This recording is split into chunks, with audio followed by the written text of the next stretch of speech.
avez une vision de la France très particulière, monsieur Hollande. Je n'aime pas les riches. Je n'aime pas les riches, j'en conviens. Je n'aime pas les riches. Cette réplique, lâchée il y a 6 ans sur un plateau de télé, a depuis été largement commentée. Elle a fait de François Hollande l'antithèse de Nicolas Sarkozy, qualifié quant à lui de président des riches. Mais qui sont ces riches? Comment le gouvernement en parle-t-il et avec quelle stratégie de communication? Pour répondre à ces questions et pour déshabiller en tout bien, en tout honneur, ce dont on parle beaucoup à l'heure des hausses d'impôts et des fins de mois difficiles, avec nous 4 invités. François Miquet-Marty, sociologue, spécialiste de l'opinion. Vous avez notamment travaillé sur les clivages au sein de notre société. Virginie Martin, politologue et responsable du think tank Le Laboratoire Politique. Dominique Minguenot, linguiste. Alors pour nous aider à mieux comprendre les synonymes utilisés pour évoquer cette catégorie dont on parle beaucoup, mais avec des termes alors très très variés. C'est un festival, une grande créativité dans le choix des mots. Et puis enfin, Nicolas Lecossin, économiste et auteur de ce livre, À quoi servent les riches? Alors avec vous, on va essayer de comprendre les ressorts de ce discours anti-riche, très en vogue ces temps-ci dans la classe politique. Vous allez le voir, notamment cet été, lorsqu'après la présidentielle, le gouvernement a annoncé des hausses d'impôts pour les plus favorisés. Un petit montage. Donc vous voyez bien que l'écart qui se creuse entre des très grandes fortunes qui ne cessent d'augmenter et puis ces salariés ou ces retraités qui vivent avec moins de 1 000 euros par mois, s'agissant des retraités, ou 1 000 euros par mois pour les salariés, si vous voulez, ça devient insupportable. Alors, faire sortir... Quand vous regardez les hausses d'impôts, quand vous regardez qui elles touchent, on peut faire appel au patriotisme de ces gens-là. Quelqu'un qui a plus de 1 million d'euros, c'est énorme. Et si cette personne vous dit aujourd'hui, eh bien, si on me prélève, je pars, eh bien, elle n'aime pas son pays. Et il n'y aura pas d'impôts qui pèseront sur les classes populaires et sur les classes moyennes. Ceux qui se sont octroyés des rémunérations très élevées, il est normal qu'ils participent à l'effort. Ils le comprennent d'ailleurs, parce qu'il y a un sens quand même du devoir, du patriotisme. Mais ce que je veux dire par rapport aux classes moyennes, c'est-à-dire finalement beaucoup de Français, non, nous n'allons pas nous diriger vers ces catégories-là. Voilà, alors j'ai dit anti-riche parce qu'il y a quand même certains mots qu'on a entendus. Ces gens-là, dans la bouche de Marie-Lise Lebranchu, qui se sont octroyés, enfin voilà, c'est des mots qui nous paraissaient à connotation assez négative. Je voulais savoir ce que vous en pensiez. Dominique Minguenot, que pensez-vous du choix de ces mots pour qualifier les plus riches, les plus aisés, les plus favorisés? Le problème, c'est que le mot riche, déjà, est un terme relatif et subjectif. C'est-à-dire qu'on est riche par rapport à la norme qu'on se fait de la richesse. Autrement dit, il n'y a pas de définition objective de la richesse. Et surtout, le mot riche est souvent ambivalent. C'est-à-dire qu'il est pris souvent de manière positive, riche de, riche en, etc., la richesse, etc. Mais en revanche, quand on dit les riches, alors là, c'est forcément négatif et essentialisant. Mais là, ils disent même pas les riches. Là, on voit que c'est des périphrases, en fait. Oui, mais la périphrase n'a de sens que parce qu'elle reprend, en fait, une catégorie qui est déjà dans l'opinion, qui est les riches, et une catégorie qui est pratiquement intemporelle. On la trouve dans l'Évangile, elle traîne depuis des millénaires. François Miquet-Marty, vous en pensez quoi de leur manière, là, notamment avant l'été, juste après la présidentielle, de décrire la société française et puis ces mots appliqués aux plus riches, enfin à ceux qui vont être plus taxés, en fait? Je crois que c'est l'utilisation de cette rhétorique, elle s'est beaucoup développée ces dernières années parce qu'au fond, on a eu un clivage entre la plupart des Français qui estiment que leur situation personnelle dans la société se détériore. On a aujourd'hui 55% des Français qui estiment aller de plus en plus mal. En regard, effectivement, d'une minorité qui, elle, va très bien et est très éloignée par rapport au quotidien de la plupart des Français. Donc on a un clivage majeur. On a aujourd'hui plus de 70% des Français qui estiment appartenir à la classe moyenne. Et puis, tout en haut, très loin, existerait ces riches. Alors c'est vrai que je rejoins ces interrogations sur la façon de les qualifier, parce qu'au fond, ce manque de concept est quelque chose qui est hérité de l'histoire. C'est-à-dire on avait une lecture économique au 19e siècle, au 20e siècle, en partie assez nette, entre une opposition entre la bourgeoisie et le prolétariat, ou bien les capitalistes et ceux qui ne le sont pas. Mais tout ça reposait fondamentalement sur des clivages économiques, et notamment sur la détention d'un capital. Voilà. Aujourd'hui, tout ça s'évanouit, les frontières s'atténuent, et donc on est beaucoup plus sur des jugements moraux. Au fond, le riche, c'est aussi, on le désigne aussi par des périphrases, parce que c'est quelqu'un, au fond, qui n'est pas nécessairement très bien. C'est un peu un salaud qui résonne davantage en termes d'égoïsme plutôt que d'intérêt général. Dans les extraits qu'on vient d'entendre, vous trouvez qu'il y a ça, il y a ce côté effectivement un peu négatif? Il y a les deux aspects, c'est-à-dire très clairement, lorsque François Hollande appelle les riches au patriotisme, Le sous-entendu est que ces gens-là ne sont pas suffisamment préoccupés de l'intérêt général. Le patriotisme, ça renvoie à une notion d'intérêt général. Donc on est en train de dire en creux que lorsque l'on est riche, eh bien, on peut avoir tendance à être plus préoccupé par sa situation personnelle plutôt que par celle des autres. Je crois que c'est cet élément-là qui est une critique normative qui est très nouvelle dans le discours politique. Qui est contenu dans ces extraits de discours. Un petit mot là-dessus, vous avez entendu la même chose dans ces extraits Oui, tout à fait. En fait, on désigne un bouc émissaire. Ce n'est pas récent, hein. Déjà dans l'histoire, il y avait à plusieurs époques, de tristes souvenirs d'ailleurs, on désignait des boucs émissaires pour expliquer les malheurs économiques ou autres. Il y avait à une époque, il y avait les Juifs, les carrément, riches. Vous dites dans ces extraits, c'est quasiment ça. Vous avez l'impression qu'il y a vraiment un côté... Oui, on accuse. D'ailleurs, il y a quelques incohérences. Et alors, quelles sont les incohérences? Parce que là, on parle de ces extraits-là, parce qu'après, on va en voir d'autres. C'est celle de François Hollande qui dit, je cite, les riches sont octroyés des rémunérations. Non, ils ne sont pas octroyés des rémunérations. Il y a des conseils d'administration qui décident des rémunérations, il y a des contrats, donc c'est complètement faux du point de vue C'est vrai que économique. Ce terme, se sont octroyés, il y a un petit côté vraiment selon leur bon vouloir. C'est une accusation, oui, voilà, effectivement, il y a le côté assez accusatoire, effectivement, dans ce mot.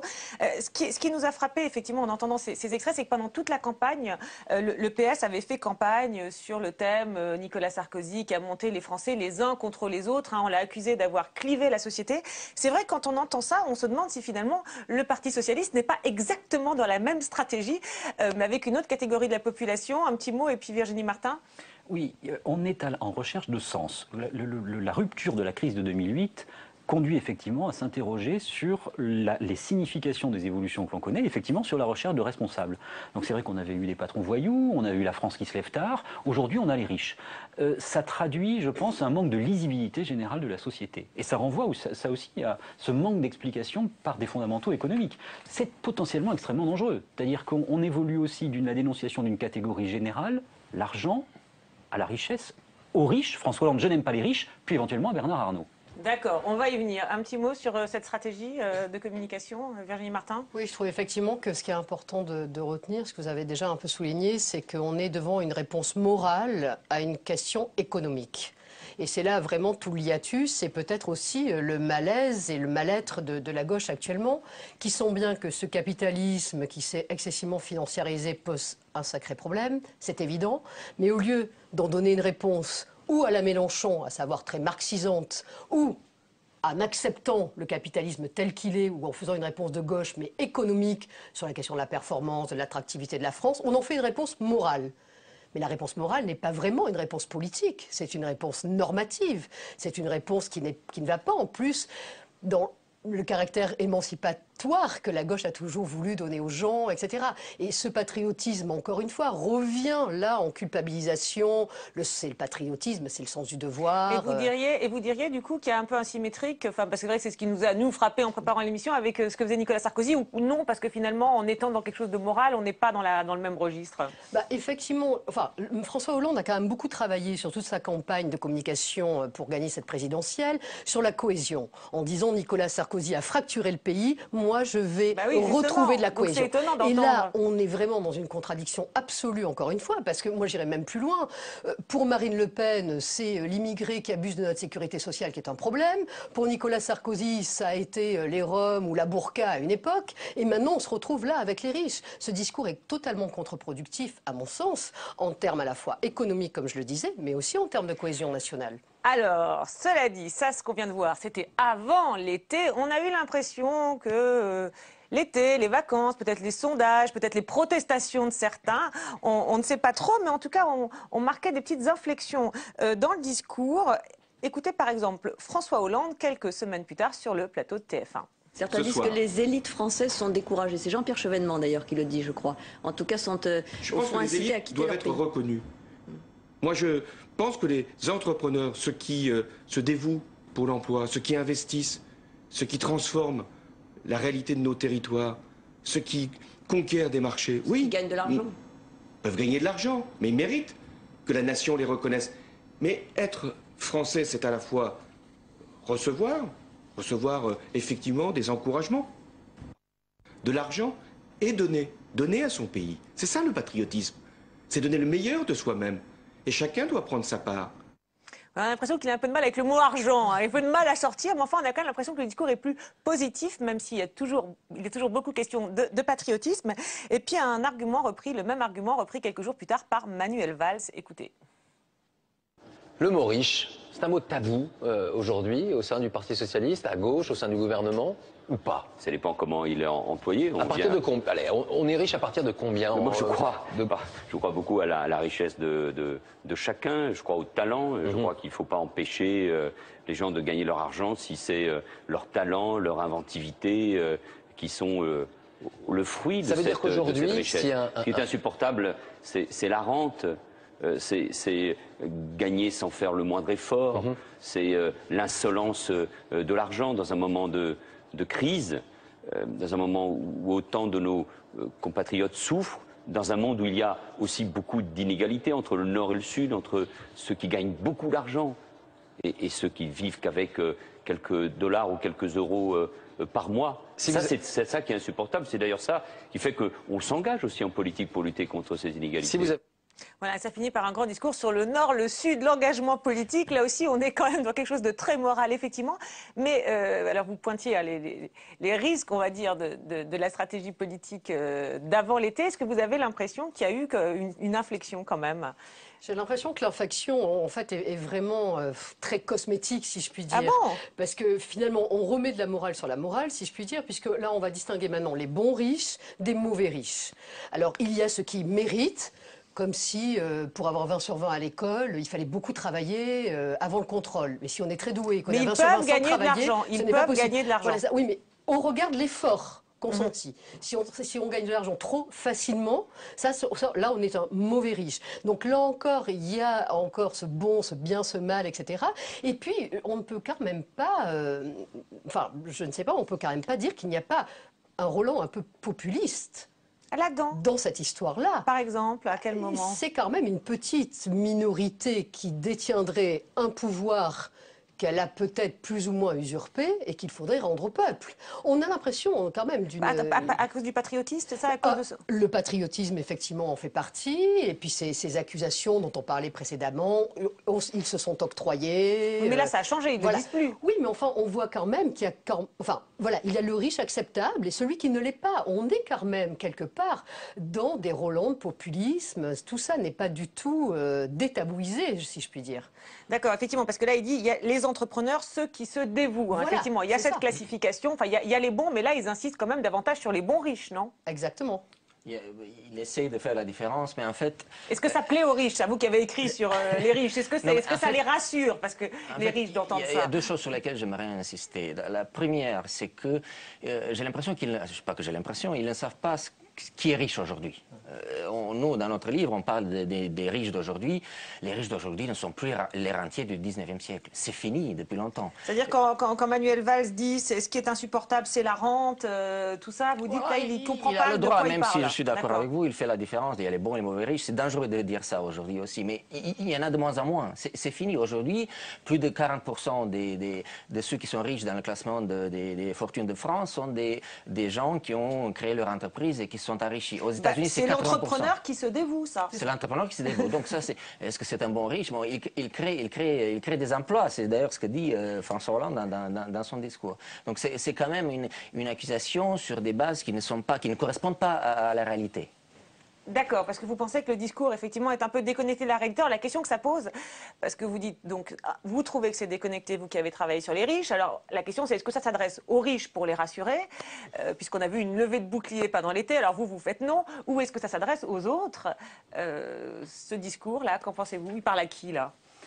C'est la prise de position de François Hollande qui distingue les bons et les mauvais riches est en phase avec les perceptions des Français aujourd'hui. C'est-à-dire, au fond, une distinction entre des riches prédateurs et des riches bienfaiteurs. Parce que nous, on a un peu opposé les discours d'avant l'été au discours d'après l'été. On a l'impression qu'il y a des petites nuances sur les bons riches, les mauvais riches. Vous l'expliquez comment, cette évolution-là, en quelques mois? Est-ce que vous l'avez relevé comme nous, cette évolution? Il y a le temps de la campagne qui nécessite une mobilisation contre des adversaires. La campagne électorale de François Hollande s'est faite comme celle de Nicolas Sarkozy avec d'autres adversaires sur la désignation des riches. C'est quelque chose qui est très mobilisateur, ça repose sur un clivage social. Pour la gauche, c'est quelque chose qui est très carré. Puis vient le temps de l'exercice du pouvoir. Et face à l'exercice du pouvoir, effectivement, on a un président de la République qui ne peut pas se permettre quand même de voir toutes les élites disparaître. Donc, on introduit une distinction. Compréhensible. Mais je crois que l'exercice de la campagne, de la conquête du pouvoir est très différent en termes de ressort politique et de ressort de discours politique par rapport à l'exercice du pouvoir. D'accord, donc avant l'été, on est encore dans les queues de comète, on va dire, de la campagne, et puis là, on est dans le discours des hommes au pouvoir et responsables. Dominique Magno, vous disiez le mot riche, il est souvent négatif, mais richesse, c'est positif. Là, on voit que Manuel Valls, on lui parle des riches, et puis lui, il parle de la richesse et du talent. On voit là qu'il cherche justement à positiver un petit peu le discours. Exactement, on voit bien justement que dire le mot les richesses, créer des richesses, c'est toujours positif. Donc on voit très bien la difficulté, un peu avec la langue, on lui parle de richesse financière, et lui, il va parler de richesse en quelque sorte morale de l'entrepreneur. Et là, il me semble qu'il faut faire attention aussi au ton. Par exemple, Valls est très lyrique. Le talent, la richesse, on a le sentiment une sorte d'exaltation. Et pourquoi? Parce qu'il y a cette idée du bon riche qui finalement donne, puisqu'il donne de l'emploi. Et derrière tout ça, il y a le chômage. Et je pense que c'est ça le fond du problème. C'est-à-dire qu'il y a une contradiction entre le discours moral, qui est un discours effectivement d'exclusion du riche, et un discours, disons, réaliste qui consiste à dire, mais au fond, le riche, il crée des emplois. Donc c'est ingérable, et ça ne peut être géré, en fait, que par des manœuvres verbales.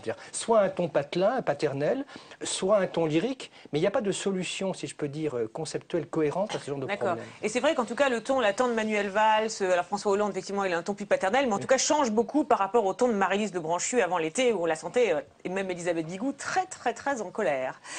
Alors, vous dites, il y a eu la pré-campagne, mais quand même, on a remarqué que le mot riche était revenu quand même, et pas seulement à propos des richesses qu'on produit, dans la bouche des politiques, mais à propos d'une autre catégorie de la population, à propos des retraités. Là aussi, un distinguo entre les retraités. On écoute d'abord Pierre Moscovici. Il faut être clair, des efforts devront être faits par tous.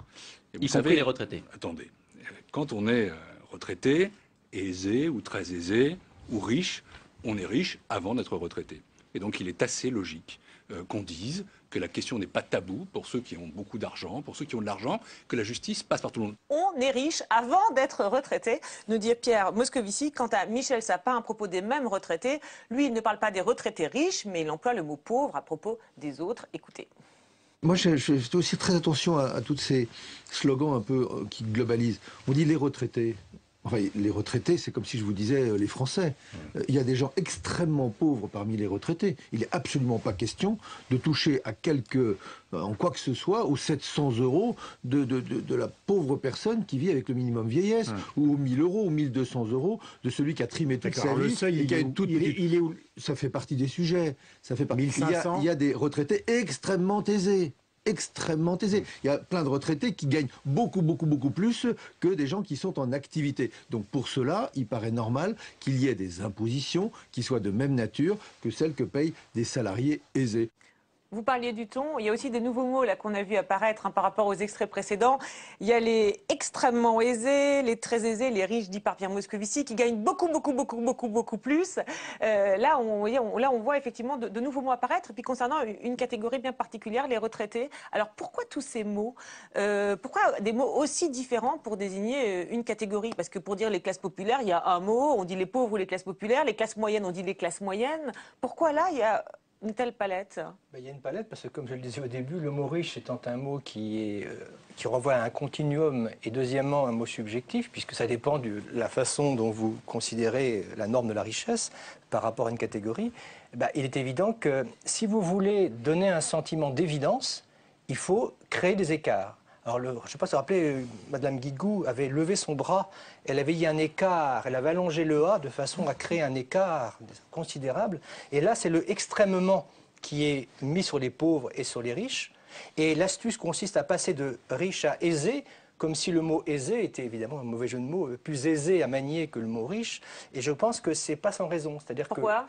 Parce que l'avantage du mot aisé, c'est que ce n'est pas un terme qui est connoté négativement ni péjorativement. Il n'a pas de tradition dans la mémoire. Quand il dit les aisés, pardon, il fait attention à les extrêmement aisés, voilà. Par contre, Pierre Moscovici, lui, parle bien des riches.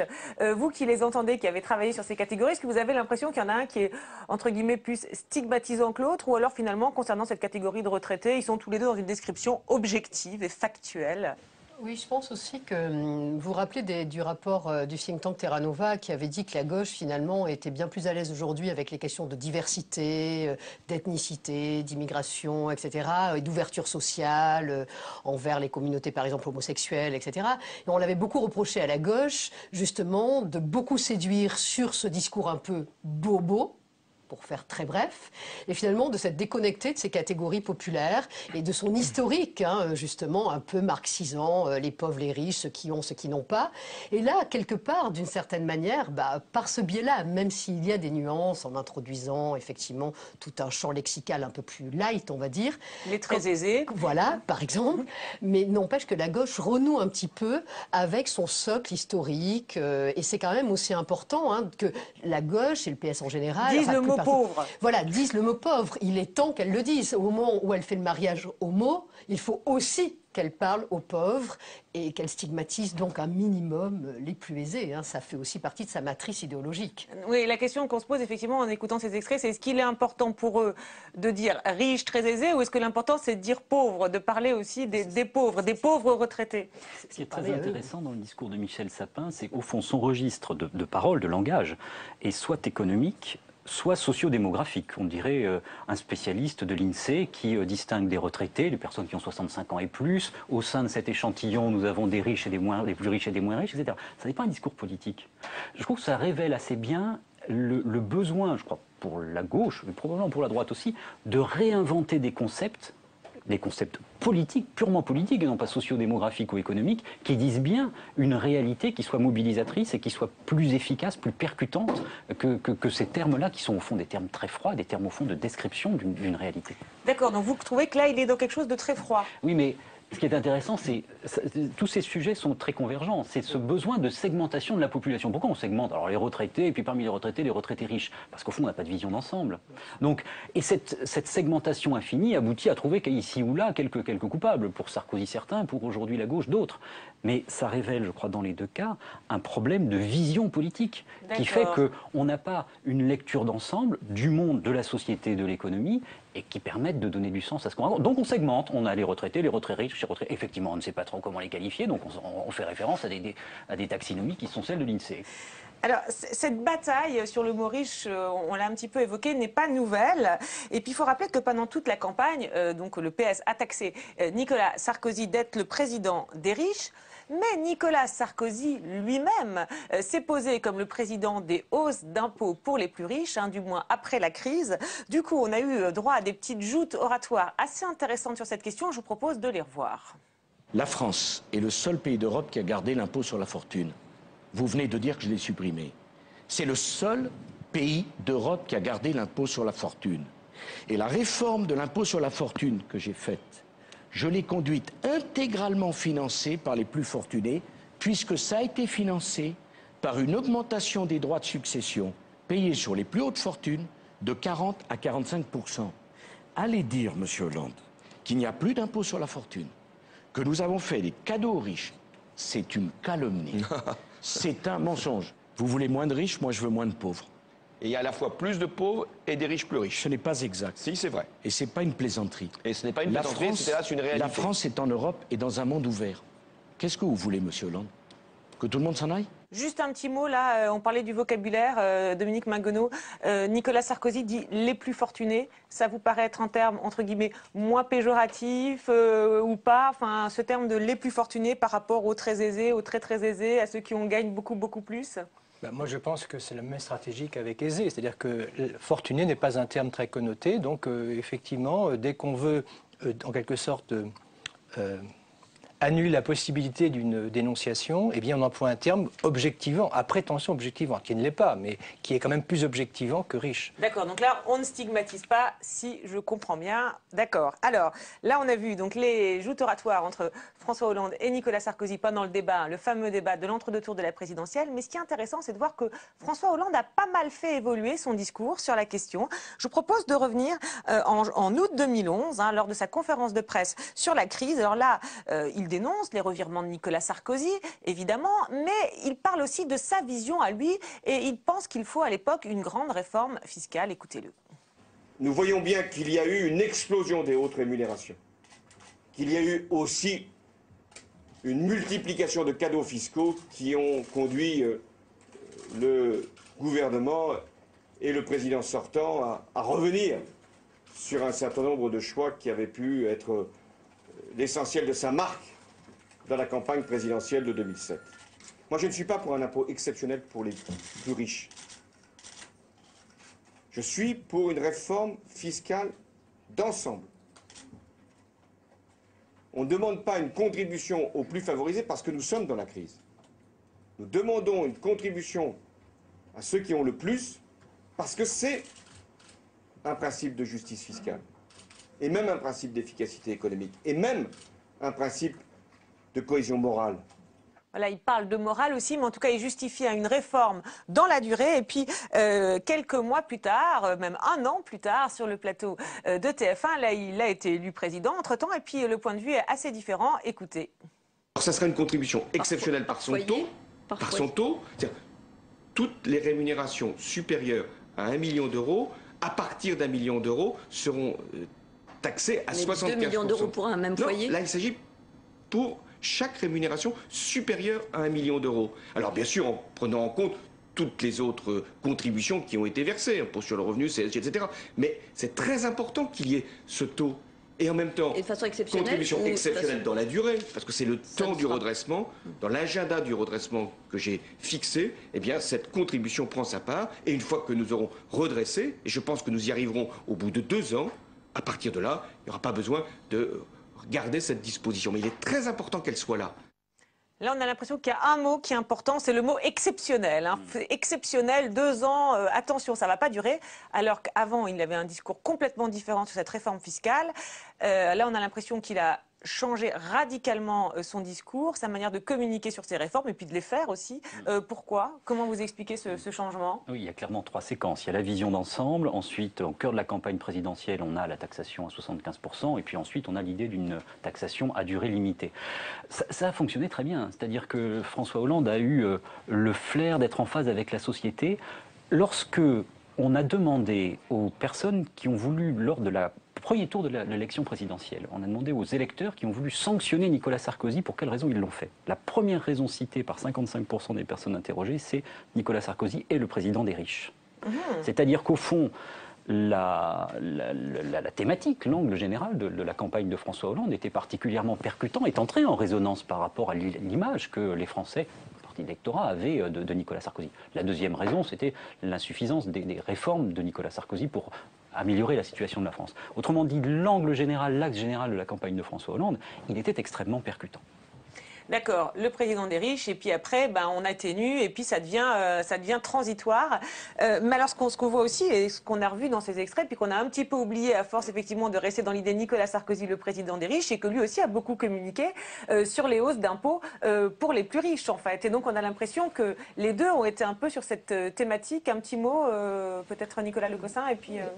allez-y. Oui, non, là où je voudrais revenir aussi sur un point, c'est ce que dit François Hollande, donc il y a un an. Et là, il essaye de raccrocher son discours à l'efficacité économique. Il parle de morale, il le dit clairement, mais en même temps, il raccroche avec l'efficacité économique, à savoir la grande réforme de fond. Grande réforme fiscale de fond. Oui, là, il est en phase avec toute cette pensée économique et fiscale. Et là, on est effectivement dans une gauche qui repense l'économie dans un monde ouvert, qui essaye effectivement d'avoir un impôt progressif et donc complètement en résonance avec la population et ce qu'elle attend. Alors, on va revenir sur Nicolas Sarkozy, mais peut-être, vous parliez de l'attitude. Là, François Hollande, il est aussi dans 2 postures assez différentes, non ? Parce qu'il est d'abord Enfin, on a l'impression assez techno, et puis après, je ne sais pas, dites-nous, comment vous le trouvez? Moi, ce qui m'a intéressé, c'est que je m'intéresse un peu au mot, c'est qu'il est le seul à ne faire usage que du superlatif.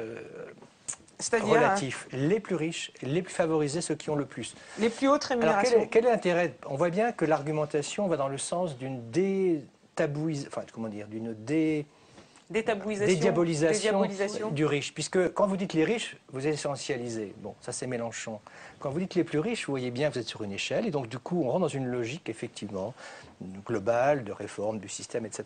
Ça, c'est avant, effectivement, l'élection. Et on voit bien que le superlatif relatif, c'est une manière de gérer la difficulté. Cela dit, ça veut dire quoi? Oui, là, c'est effectivement lors de la fameuse conférence de presse de août 2011, hein, les plus riches, les plus fortunés. Puis là aussi, il faut voir qu'il est dans le cadre de la primaire face à Martine Aubry, qui est positionné plus à gauche, donc il se positionne plus à droite du PS. Vous dites finalement que les cadres ne sont pas des pauvres. Hein. D'accord, oui. C'est pas la même chose que de dire les riches. Ça il est plus nuancé. Beaucoup plus nuancé. Alors, en revanche, dans le deuxième, bon, moi, je ne sais pas si on peut dire que le ton a vraiment changé, mais je pense simplement que là, la position a changé. C'est-à-dire que dans un cas, il était au fond une sorte de porte-parole d'une doctrine, et là, maintenant, il est quelqu'un qui prend des décisions et qui a une politique. Et je pense que là, il ne réagit pas tout de la même manière. Je ne sais pas si, dans son fort intérieur, il ne continue pas à penser une réforme fiscale. Ah oui, mais on ne peut pas savoir. On peut pas savoir quelle est la part de la position qu'il occupe, en fait. Et sur Nicolas Sarkozy, parce qu'on voit bien que lui aussi, finalement, vous dites les gens n'ont pas voté pour lui, l'ont sanctionné parce qu'il était le président des riches, et pourtant il a passé la campagne à dire vous voulez moins de riches, moi je veux moins de pauvres, j'ai taxé les plus fortunés. Exactement, moi je pense que l'extrait là montre très bien la grande faute stratégique d'après nous de Nicolas Sarkozy pendant la campagne. Ça n'a pas marché. Parce que ça n'a pas marché, il est dans les cordes là, il se défend, je ne suis pas le président des riches, j'ai gardé l'ISF alors que tous les autres pays l'ont aboli, ce qui n'est pas vraiment un signe de victoire. On a écouté un certain nombre d'extraits de discours de dirigeants socialistes, mais la question c'est à quelle tradition se rattache-t-il? Il faut dire qu'au PS, il y a deux grandes traditions de discours sur les riches et l'argent. On commence par celle issue de François Mitterrand. Je vous propose d'écouter un extrait, c'est à propos de l'argent et on est en 1990. Aujourd'hui, on peut s'enrichir en dormant.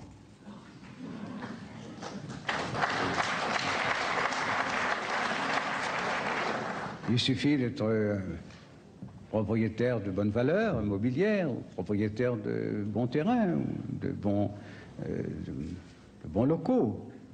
Et il suffit de regarder le temps passé. Quand on pense à l'effort requis de travailleurs manuels qui doivent consacrer tant d'heures de leur journée, de leur mois, de leur vie, sans obtenir la moindre récompense, sans avoir la moindre réponse à leurs aspirations, il y a là une injustice que je ressens particulièrement. Voilà, s'enrichir en dormant, une injustice, donc discours sur les rentiers qui l'oppose aux travailleurs manuels. Alors ce discours s'oppose à celui de son vieux rival Michel Rocard, qui lui parle également des riches, des plus fortunés. Alors c'est un moment très précis, c'est en 1988, lorsqu'il rétablit l'ISF pour financer la création du RMI. Écoutez. Le financement du revenu minimum d'insertion sera assuré pour partie par le rétablissement d'un impôt sur la fortune.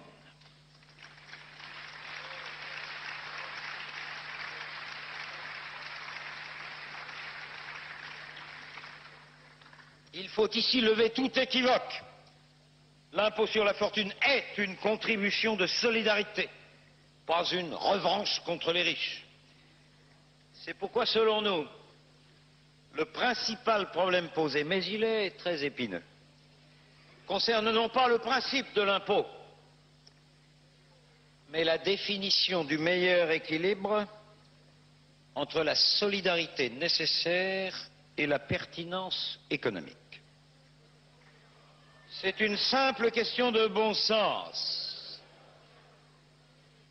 À l'heure où s'ouvrent nos frontières, une imposition trop forte inciterait à la fuite des capitaux, conduirait à ce que le potentiel d'investissement du pays aille irriguer les entreprises de nos concurrents, de préférence aux nôtres, en même temps que cela pourrait décourager les activités qu'il nous faut stimuler. C'est assez amusant parce qu'il nous dit un gare à la fuite des capitaux, etc. Mais en même temps, il est quand même en train de rétablir l'ISF. Donc il nous le ferait presque oublier. Donc c'est amusant, non? Parce que quand on l'écoute, on l'oublie pratiquement. Enfin, c'est vraiment la tradition de la deuxième gauche, hein, et avec cette équation que pose Michel Rocard, avec quand même tout le talent que certains lui ont reconnu à l'époque, hein, quand il dit le meilleur équilibre entre la solidarité nécessaire et la pertinence économique, tout ça dans un monde ouvert. Une équation à trois inconnus, si je puis dire, ou en tout cas à trois éléments, qui est absolument, enfin qui est très intéressante et qui là peut-être est justement sortie du contexte moralisateur et culpabilisateur dans lequel on est depuis tout à l'heure avec François Hollande et son gouvernement, même s'il y en a eu qui sont issus, et bien nombre d'entre eux le sont, des rangs hein, de la Rocardie. Absolument. Il faut quand même le rappeler. Et là, il ne culpabilise pas, il est dans une c'est pas une revanche contre les riches, dit-il. Et il dit, c'est de la réalité politique, hein, c'est de la réelle politique. Vous dites, c'est assez différent de ce qu'on a entendu jusqu'ici dans la bouche des dirigeants socialistes d'aujourd'hui. En même temps, ça rappelle un petit peu le François Hollande de août 2011, non? Oui, un petit peu un plus. Petit peu, oui, un petit peu plus. Vrai. Normalement, ça devrait même être beaucoup plus raccord, si je puis dire. D'accord. Là, on a vu deux discours très très différents. Donc vous dites les dirigeants socialistes d'aujourd'hui sont clairement dans la tradition mitterrandienne. Il n'y a plus rien, il n'y a rien de Michel Rocard dans ce qu'on a entendu là? Moi, je dirais pas ça. Je trouve qu'il y a une différence énorme entre François Mitterrand et puis les dirigeants socialistes d'aujourd'hui. Bon, François Mitterrand, effectivement, il est sur cette thématique de l'argent qu'on constitue en s'endormant, en dormant. Il a aussi entonné beaucoup la rhétorique qui était la sienne au Congrès d'Épinay en 71, à savoir l'argent qui pourrit jusqu'à la conscience des hommes. C'est-à-dire qu'au fond, l'argent est un adversaire, un corrupteur du fait d'être humain. Il y a une incompatibilité entre l'argent et l'humanité. Et puis le troisième élément qui était très intéressant chez François Mitterrand, il l'avait rapporté dans ses entretiens avec Jean-Pierre Elkabbach, c'est son idée d'un argent, des frontières sociales. Il rappelait au fond l'importance pour lui qu'avait été la lecture du Rouge et le Noir. Il dit au fond chez Stendhal, on a cette incapacité lorsqu'on est modeste d'accéder à un milieu social plus élevé que le sien. Voilà. Et au fond, entre ces trois éléments-là, les frontières sociales, l'argent qui pourrit la conscience des hommes, l'argent qu'on fait en dormant, on est quand même très éloigné des schémas qui dominent aujourd'hui chez les dirigeants socialistes. D'accord, le point commun, c'est la vision peut-être plus morale, effectivement, peut-être moins pragmatique que chez Michel Rocard, mais pas tant que ça. Et puis vous disiez au début de l'émission, avant on parlait plus de l'argent, aujourd'hui plus des riches. Lui, il est beaucoup dans un discours sur l'argent, en fait, non? Oui, il est sur un discours plus collectif. Il résonne davantage sur le fonctionnement de la société. Effectivement, l'argent qui pourrit la conscience des hommes, c'est l'argent en tant que catégorie générique. Et puis, lorsqu'il déplore les fractures au sein de la société qui font qu'il est extrêmement difficile d'accéder d'un monde à un autre, ça signifie bien qu'il résonne sur l'état de la société dans son ensemble et non pas sur des catégories d'individus en général. Un petit mot, Dominique Mangonneau, sur sur le vocabulaire utilisé, celui qui existe. Moi, ce qui me frappe ici, c'est la question du ton. C'est-à-dire qu'on voit très bien que Rocard n'a pas un ton politique, il a un ton presque de sociologue, c'est-à-dire en gros, il y a des principes dans la société, il faut une solidarité, mais il faut aussi l'économie, c'est du Montesquieu. On a l'impression qu'il n'a pas le choix, de toute façon. Il n'a pas le choix, c'est la force des choses. Et à mon avis, là, on est vraiment aux antipodes du discours de Mitterrand sur l'argent en dormant, parce que il y a une sorte de désinvestissement des valeurs, c'est un fonctionnement de la société, quoi, en gros. Ce qui est intéressant chez François Mitterrand, c'est qu'il dit aujourd'hui, on peut s'enrichir en dormant. On a l'impression que c'est quelque chose de complètement nouveau dans son discours. C'est ça qui est amusant quand on l'entend. Il l'avait déjà dit en 1980, hein, donc de toute façon. Mais le discours de Mitterrand est très marxiste. Hein, donc il oppose les riches aux pauvres, donc ceux qui s'enrichissent en dormant, les rentiers, à ceux qui travaillent. Hein, donc, je note une petite note d'hypocrisie parce qu'à l'époque, hein, c'est un discours de 1990, les affaires des années Mitterrand ont commencé à sortir. Et c'était des affaires de corruption, d'argent, de marché public, etc. Donc c'est quand même assez gonflé de sa part de sortir ce discours. Michel Rocard, c'est du oui mais, comme les exposés à Sciences Po. Oui, il faut réinstaurer l'ISF, 1988, mais en même temps, attention, ne pas trop taxer parce que l'ouverture des frontières. Nous sommes en 1988, donc ce sont les débuts de la mondialisation. Vous qui êtes économiste, il a un discours d'économiste, là? Un peu plus, beaucoup plus que Mitterrand, bien sûr. Et beaucoup plus que ceux d'aujourd'hui? 88, c'est le début de la mondialisation. Hein. Ouais. Un peu plus qu'aujourd'hui, effectivement. Ouais.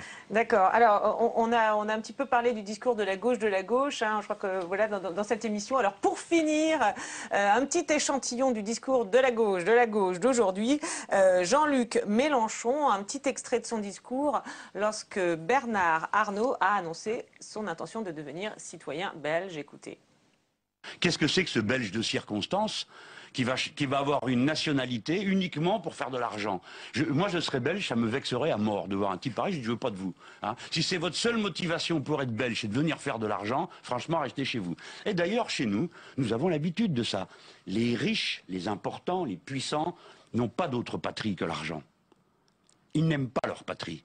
Parce que s'ils aimaient leur patrie, quand on a 40 milliards d'euros de fortune, comme c'est le cas de ce monsieur, quand on gagne 10 millions d'euros par an d'activité, imaginez-vous ce qu'il doit faire cet homme pour gagner une somme pareille, plus 200 millions d'euros de revenus du capital. Est-ce que vous ne croyez pas qu'il y a une limite? Il y a un jour où vous vous dites, bon là ça va, j'ai ce qu'il me faut, hein, j'ai mes 4 voitures, j'ai mes 50 télévisions, je dois avoir un costume par jour, 300. Vous savez combien ça fait par heure, par jour, des sommes pareilles? Ça suffit. Ces gens sont des parasites. Voilà, alors on parlait des termes plus ou moins choisis, plus ou moins stigmatisants tout à l'heure. Bon là, des parasites, il y va franchement, mais au moins lui on sait de qui il parle, hein, non? On sait effectivement de qui il parle, même si évidemment on retrouve le populisme bien connu chez Mélenchon. En même temps, il a peut-être aussi quand même un avantage, c'est qu'il est plus précis finalement sur les rémunérations. C'est 10 millions d'euros par an d'actifs, etc. X costumes, hein, il les a été les compter. Les chiffres, oui, mais c'est quand même important parce qu'on remarque dans les discours, notamment de François Hollande, souvent une approximation. On parle de 2 millions d'euros gagnés. Alors par an, par mois, oui, par pendant jour. La campagne, il s'était pendant la campagne, il il s'est trompé à plusieurs reprises. Les 75%, et ces approximations sont quand même aussi très décrédibilisantes. Là, au moins, Mélenchon est très clair. Alors, il est marxisant complètement, bien entendu. Et il y a en plus, évidemment, le discours culpabilisateur, moralisateur, là, qui revient en force avec « ce sont des parasites ». Ouais, et puis, avoir ce qu'il faut aussi. Qu'est-ce que ça veut dire? Oui, qu'est-ce qu'il faut? Mais au moins, il est précis, ça passe bien, ce discours. Vous qui avez étudié justement les catégories populaires, les exclus, c'est un discours qui plaît aux exclus, ce discours sur les riches, les parasites. Oui, le terme de parasite est extrêmement fort. Au fond, c'est une vision organiciste. On a un organisme social, un peu comme on aurait un organisme vivant, une plante ou un animal, et puis au fond, si on en enlève certains éléments, ça ira mieux. Ce qui plaît, c'est la capacité de réhabilitation du politique. Lorsque François Hollande propose la tranche d'imposition sur le revenu à 75%, il réhabilite aussi le rôle du politique. C'est-à-dire qu'au fond, par la force de l'évocation de ces catégories de riches, on redonne du pouvoir aux politiques. C'est-à-dire, soudain, il est possible de créer une tranche d'imposition sur le revenu à 75% pour affaiblir cette catégorie-là. Et dans la bouche de Mélenchon, de façon beaucoup plus bien évidemment radicale, il est possible de les considérer comme des parasites destinés à s'en aller un jour. D'accord, oui, un petit mot sur les parasites, Dominique Maguenot. Non, mais il est le seul qui essentialise les riches, puisque les autres, on l'a vu, ils ne savent pas quoi faire pour mettre du plus, du moins, de l'extrêmement, etc. Lui, il y va franco, il a la classe des riches. Ce qui est intéressant, c'est qu'il fait des parasynonymes, les importants et les puissants. Or, étymologiquement, ça vient du francique, le mot riche, et en francique, ça voulait dire les puissants, les importants, le riche. Donc il parle bien français. Oh, mais c'est un prof de lettres, je crois. Alors, voilà. Sauf que les parasites, là, pour le coup, ça vient peut-être un peu... Pour ce qui est du parasite, bizarrement, il est extrêmement près de François Hollande et des autres, puisque tous ont une vision organique du social. C'est-à-dire, en gros, la patrie, on est une totalité, et puis, c'est ce que vous disiez, il y a ceux qui vivent sur la bête, et il y a la bonne bête. Hein. Et là, on retrouve un imaginaire politique qui remonte à Platon, je veux dire, l'animal politique. Et qui était extrêmement présent au début du XXe siècle. Enfin, ces métaphores organicistes du social au début du XXe siècle, on a ça partout. Ça s'est atténué. Et ça revient là au XXIe siècle. D'accord, bon, on va voir ce qu'ils vont nous trouver comme mot pour définir cette catégorie contour assez flou. Je vous remercie. Alors pour prolonger, vous qui avez travaillé justement sur les exclus, les oubliés de la démocratie de François Mickey-Marty, merci à tous les 4 pour ce décryptage. Merci à Marie Lebon et à Arthur Dio qui sont au veto pour m'aider à préparer cette émission. Merci à Brigitte Sando qui s'est couchée tard pour la montée. On se retrouve la semaine prochaine et tous les jours sur le site de Public Sénat pour voir et revoir tous les déshabillés en lait. Public Sénat, c'est très Sarkozy. Vous vous levez tôt, vous vous couchez tard. Bien vu. Bien vu. Bah, Et moi, ce constat. si vous avez une idée pour réactualiser, j'y pensais déjà la semaine dernière, mais ils nous ont pas sorti des slogans comme ça. On aura bientôt oublié que c'était Nicolas Sarkozy, on pensera que c'est des habits au lait, on aura, voilà.